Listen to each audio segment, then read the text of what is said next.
Hello students, आज की video में हम आपसे बात करेंगे रिटायरमेंट ऑफ पार्टनरशिप के एक प्रॉपर क्वेश्चन जिसमें हम अपने रिटायरिंग पार्टनर की अमाउंट ड्यू चेक करेंगे कि कितनी आई है और उसका कैसे सेटलमेंट किया जा रहा है। जब क्वेश्चन में कुछ मेंशन ना हो और तो उस कंडीशन में ये मान के नॉर्मली हम लोग चलते हैं कि उस अमाउंट को हम लोन अकाउंट में ट्रांसफर कर दे रहे हैं। तो स्टार्ट करते हैं। दिया हुआ है A, B, C and D were partners. Sharing ratio हमारे को दिए हैं 1:2:3:4 का।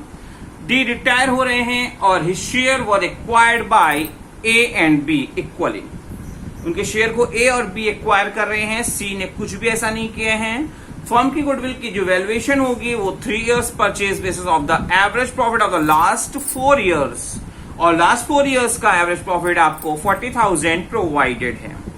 जनरल रिजर्व आपको दिया हुआ है 1.3 लाख का, और डी की जो कैपिटल बताई गई है बैलेंस शीट के अकॉर्डिंग वो है 3 lakh. At the time of retirement you are required to record the necessary journal entry. तो स्टार्ट करते हैं। सबसे पहले हमको क्या करना होगा, गुडविल की कैलकुलेशन करनी होगी, क्योंकि क्वेश्चन में दिया हुआ था कि on the basis of 3 year purchase basis हमको गुडविल की कैलकुलेशन करनी है और आपको डायरेक्टली एवरेज प्रॉफिट दिया हुआ है। तो मैंने लिखा एवरेज प्रॉफिट। फर्म की goodwill 3 times of average profit है तो 40,000 इंटू 3 करेंगे और हमारी फर्म की गुडविल की वैल्यू आएगी 1.2 लाख। डी रिटायर हो रहे हैं तो डी को गुडविल की अमाउंट मिलनी चाहिए, और डी का शेयर था 4/10 का, तो डी की गुडविल की अमाउंट होगी 48,000, जिसे ए और बी इक्वली प्रोवाइड करेंगे क्योंकि यही उनका गेनिंग रेशियो आएगा। क्योंकि क्वेश्चन में मेंशन है कि डी के रिटायरिंग पार्ट को ए और बी इक्वली टेक ओवर कर रहे हैं। तो हम बनाएंगे अब डी की कैपिटल अकाउंट। डी का पहले से जो बैलेंस दिया था वो 3 लाख का दिया हुआ था। ए और बी इक्वल रेशियो में गुडविल के अमाउंट को प्रोवाइड करेंगे डी को, तो एक देंगे 24,000 और बी देंगे 24,000। 48,000 का 1/2 और 1/2। जनरल रिजर्व से इनको जो पार्ट मिलना चाहिए वो मिलेगा 52,000 का, और फाइनली टोटल ऑफ अमाउंट जो 4 लाख की बन रही है वो इनको पेमेंट होनी चाहिए, बट क्वेश्चन में कुछ मेंशन नहीं है। तो ऐसी कंडीशन में हम इसे डीज लोन अकाउंट में ट्रांसफर कर देंगे। और समझने के लिए आपको मैंने लिख रखा है बैलेंसिंग फिगर ₹4 लाख से। हमसे जर्नल एंट्री पूछी गई है तो जर्नल एंट्री भी करेंगे हम। तो स्टार्ट करते हैं क्वेश्चन। तो क्वेश्चन में डी की गुडविल की जो ट्रीटमेंट होगा, क्योंकि जो पार्टनर गेन करते हैं उनको हम डेबिट में रिकॉर्ड करते हैं और सैक्रिफाइस पार्टनर को हम क्रेडिट में रिकॉर्ड करते हैं। डी रिटायर ले रहे हैं तो डी सैक्रिफाइस्ड हैं, और ए और बी ने उनके शेयर को इक्वली टेक ओवर किया है तो इस कंडीशन में उनको गेन होगा, तो हम उनको डेबिट में रिकॉर्ड कर रहे हैं। और हमने लिखा S capital debit, B's capital debit to D's capital. D का शेयर आया था 48,000, जिसे ए और बी ने इक्वली टेक ओवर किया है, इक्वली उनको गेन हो रहा है, गेनिंग रेशियो इक्वल आ रहा है। तो ऐसी कंडीशन में 24,000 एंड 24,000। नरेशन हम लिख रहे हैं treatment of goodwill on retirement of D. General reserve की बात करते हैं जो 1.3 लाख से पहले से पड़ी हुई है, जिसे हम ओल्ड पार्टनर्स के ओल्ड रेशियो में ट्रांसफर करते हैं, और हमारा रेशियो था 1:2:3:4 का। तो हमने एंट्री लिखी general reserve account DR to A capital to B capital to C capital to D capital, और हमारी फिगर आएगी 13,000, 26,000, 39,000 एंड 52,000।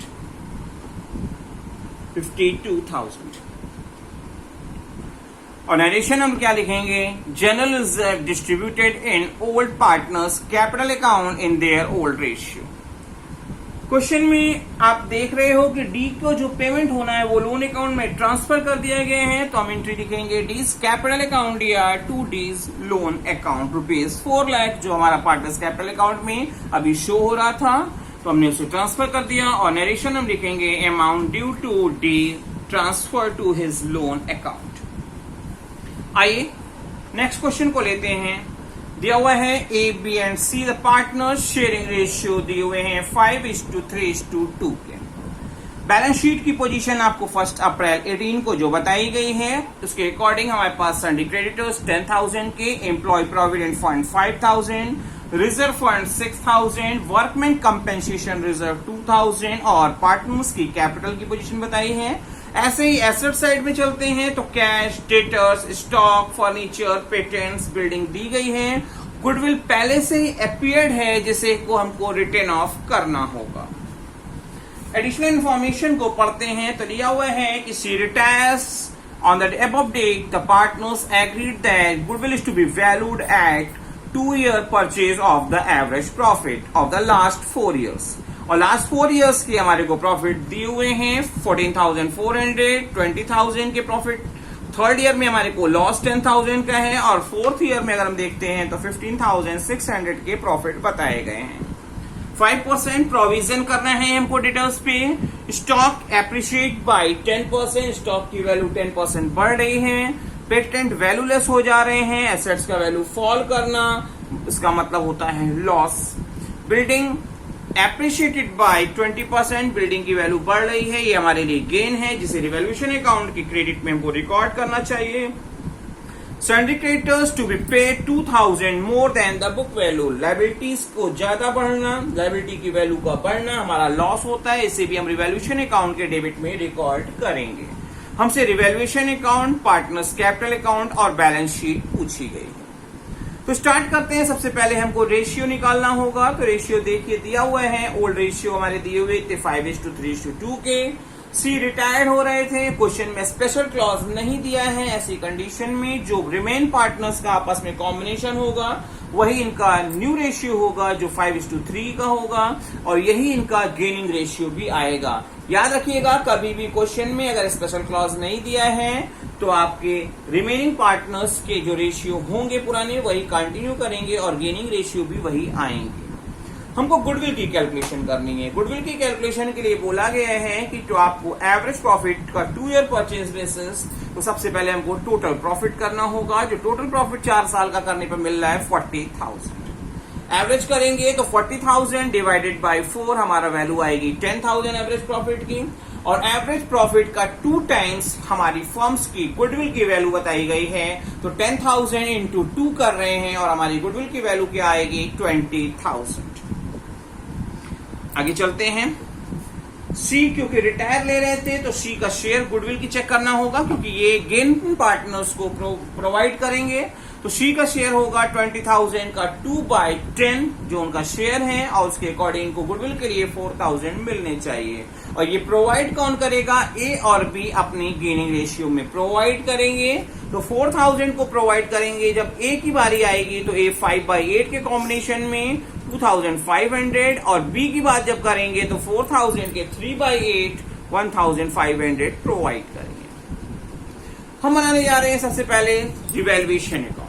रिवैल्यूएशन अकाउंट में आप देख रहे हो कि आपको डेटर्स पे 5% प्रोविजन करना था, आपने कर दिया। पेटेंट वैल्यूलेस हो गए हैं, सिंडिकेटर्स पे 2,000 ज्यादा देना पड़ रहा है क्योंकि आप सभी जानते हो कि रिवैल्यूएशन अकाउंट एक नॉमिनल अकाउंट है। इसमें debit losses, expenses, credit gains and income का कॉन्सेप्ट फॉलो होता है। एसेट्स का फॉल करना और लायबिलिटीज का बढ़ना डेबिट साइड में, और एसेट्स का बढ़ना और लायबिलिटीज का रिड्यूस होना हम क्रेडिट पे रिकॉर्ड करते हैं। तो डेबिट में इसी कॉन्सेप्ट से रिकॉर्ड किया है। क्रेडिट में स्टॉक की वैल्यू बढ़ रही थी, बिल्डिंग की वैल्यू बढ़ रही थी, इसलिए हमने उसे क्रेडिट में रिकॉर्ड किया है। और हम देख रहे हैं कि हमारा क्रेडिट साइड का टोटल ज्यादा आ रहा है और डेबिट का कम है, तो ऐसी कंडीशन में प्रॉफिट होगा जो हमारे पार्टनर्स को उनके ओल्ड रेशियो में ट्रांसफर कर दिया जाएगा। और 5:3:2 के रेशियो में जब हम इसे ट्रांसफर कर रहे हैं तो ए को मिलेगा 4,800, बी को मिलेंगे 2,880 और सी को मिलेंगे 1,920। अब हम बनाने जा रहे हैं पार्टनर्स कैपिटल अकाउंट। हमारे 3 पार्टनर्स थे तो उनके लिए अमाउंट के 3 कॉलम को बनाने होंगे। कॉलम आपको पता है, पर्टिकुलर्स ABC जो हमारे पार्टनर्स के नाम है, पर्टिकुलर्स ABC, ये बोथ साइड हम काम करेंगे। तो स्टार्ट करते हैं। सबसे पहले हमारा ओपनिंग बैलेंस 50,000, 35,000 एंड 25,000 का था। रिजर्व फंड की पोजीशन थी 3,000, ए के पार्ट में आ रही है, बी के पार्ट में 1,800 और सी के पार्ट में 1,200 आ रहे हैं। वर्कमैन कंपेंसेशन को जब हमने एलोकेट किया है 5:3:2 के रेशियो में तो 1,600 एंड 400 रुपीज आएंगे। रिवैल्यूएशन अकाउंट के जो गेन हुए थे वो पार्टनर्स कैपिटल के क्रेडिट में जाएंगे, अगर ये लॉस होते तो हम इसे डेबिट में रिकॉर्ड करते। तो आया 4800, 2880 एंड 1920। और गुडविल की जो अमाउंट सी को प्रोवाइड कर रहे हैं ए और बी आपस में वो लिख रहे हैं बाय ए कैपिटल। ए ने 2500 दिया था और बी ने 1500 दिया था। क्योंकि क्वेश्चन की बैलेंस शीट में जो हम देख रहे हैं गुडविल पहले से अपीयर्ड है, उसे हमको क्या करना होता है, रिटर्न ऑफ करना होता है। और ये उनके पार्टनर्स के ओल्ड रेशियो में, और इसमें including retired partners, including disease partners से भी किया जाता है। तो हमने लिखा टू गुडविल 5:3:2 के रेशियो में हमने 3000, 1800 और 1200 रुपीज डेबिट साइड में रिकॉर्ड कर दिए।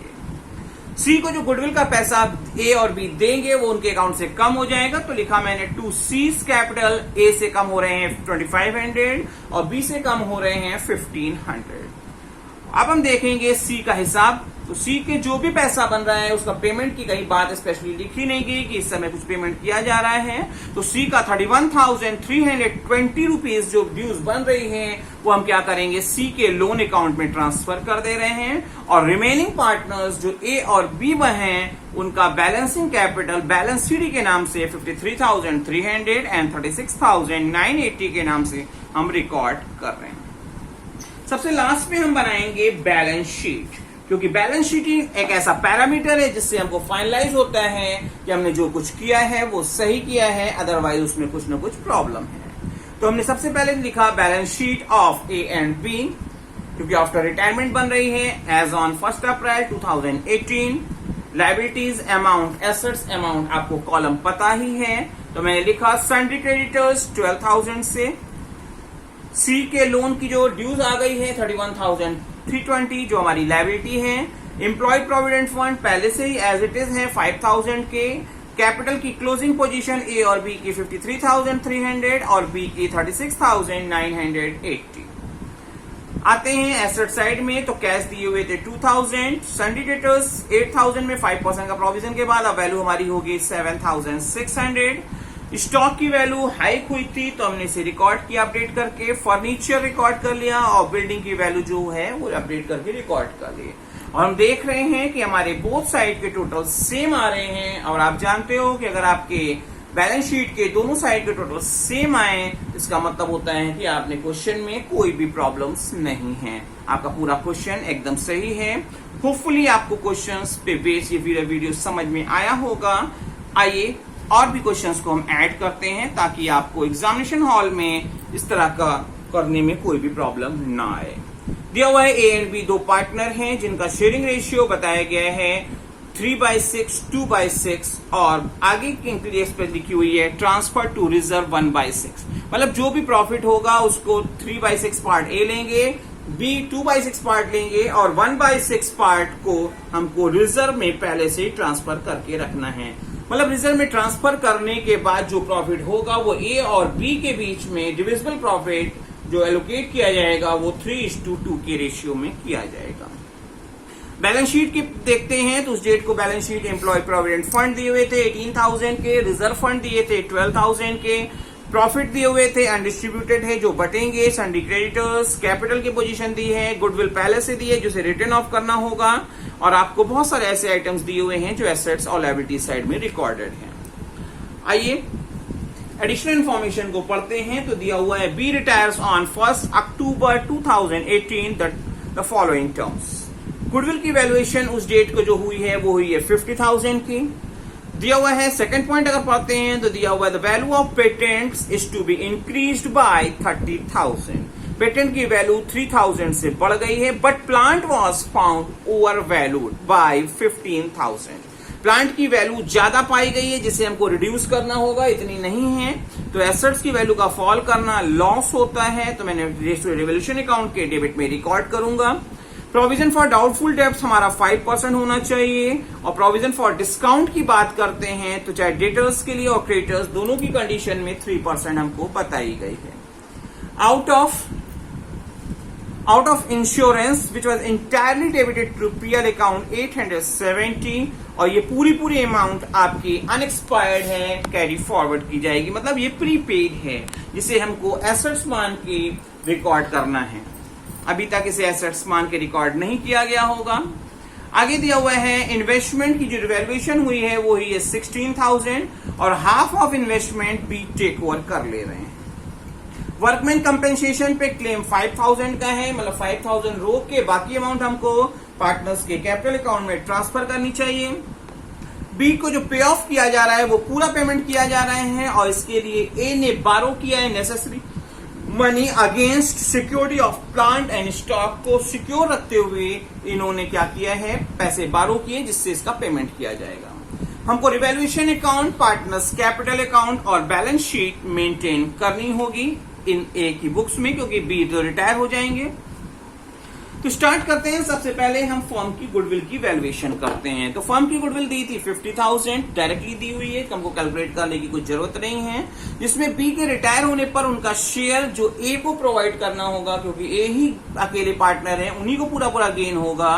तो बी का शेयर पहले देखेंगे। तो 50,000 के 2/5, क्योंकि जो प्रॉफिट आपस में एलोकेट करते हैं वो 3:2 के कॉम्बिनेशन में करते हैं। तो बी का शेयर आएगा 20,000 गुडविल के लिए, जिसे कंप्लीटली पूरी तरह से ए ही प्रोवाइड करेंगे। हम बना रहे हैं रिवैल्यूएशन अकाउंट और आपको पता है कि रिवैल्यूएशन अकाउंट नॉमिनल अकाउंट है, जिसमें क्या किया था, debit loss and expenses, credit gains and income के कॉन्सेप्ट को हम फॉलो करते हैं। तो प्लांट की वैल्यू रिड्यूस हो रही थी, प्रोविजन फॉर डाउटफुल डेब्ट्स हमको और करना पड़ रहा है पहले से जो था। Provision for discount on debtors की बात करते हैं, क्योंकि 20,000 के डेटर्स में 400 के पहले से प्रोविजन थे, जिसमें हमें को बोला गया है कि 5% प्रोविजन करना, इसका मतलब होना चाहिए 1,000 का प्रोविजन, 400 का था। वैसी कंडीशन में हमने 600 के और प्रोविजन किए हैं।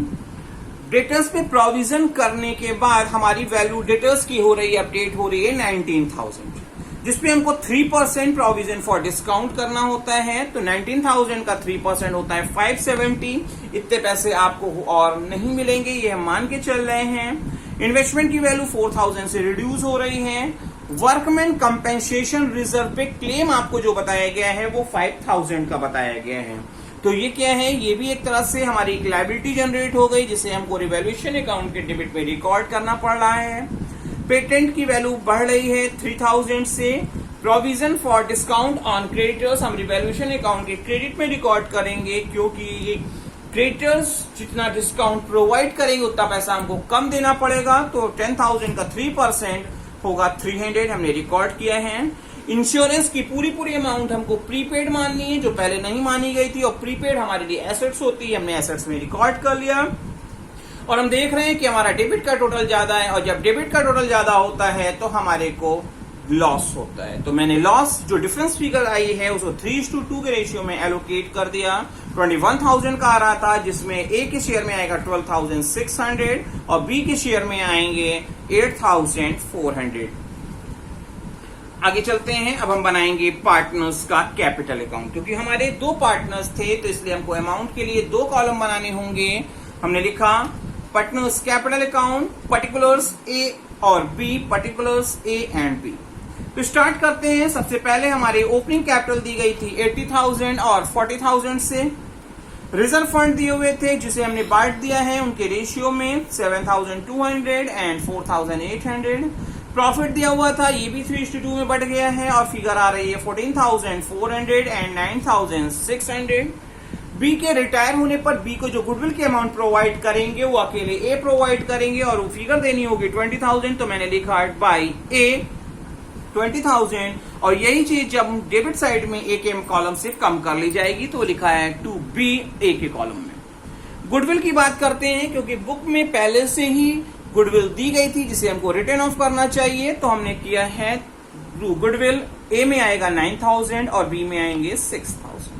रिवैल्यूएशन से लॉस हो रहे थे, इसलिए हम इसे डेबिट पे रिकॉर्ड कर रहे हैं, और 12,600 एंड 8,400। इन्वेस्टमेंट, हाफ इन्वेस्टमेंट को टेक ओवर किया था आपके बी ने, तो बी के में मैं क्या करूंगा, 2 इन्वेस्टमेंट टेकन 8,000 से।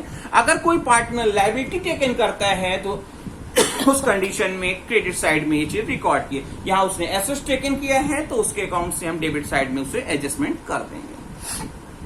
क्वेश्चन में गिवन है कि फुल अमाउंट का पेमेंट कर दिया जा रहा है और उसके लिए जो शॉर्टफॉल आ रहा है उसके लिए हम लोन ले रहे हैं। तो हमारे पास 5000 पहले से पड़ा हुआ है, तो 5000 हमने कैश पेमेंट कर दिया और रेस्ट जो पेमेंट किया गया है 47,000 की जो बैलेंस फिगर अभी आ रही है पेमेंट करने के बाद, वो हमने चेक के थ्रू पेमेंट कर दिया होगा लोन लेके 47,000।